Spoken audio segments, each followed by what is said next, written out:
Assalamualaikum dostlar, sizler memnun kayırak.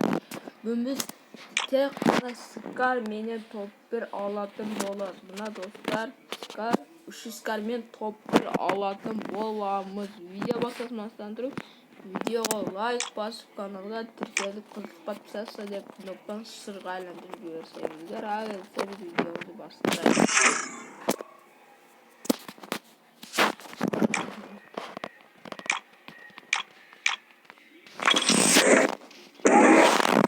Birinci düşkün Scar men ben bunu keçe çürü aldım dostlar. Şimdi sırada videomuzu başlarmış.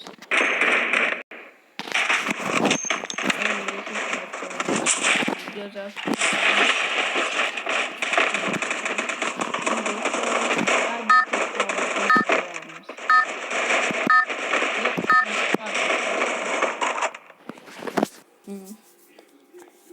Ades intikam başladık.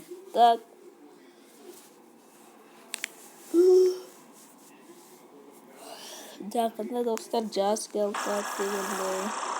Bir de Это dostlar своя королевская битва.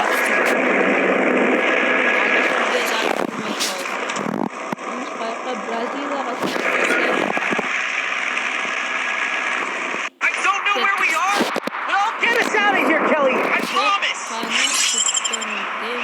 Scar men toprağa.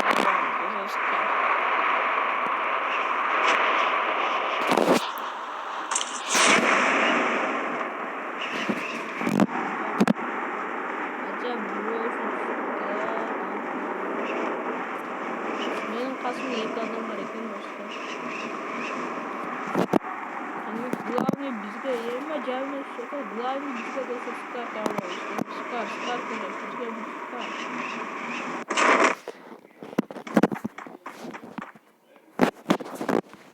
Scar yok var mı? Dostlar Scar şuna mı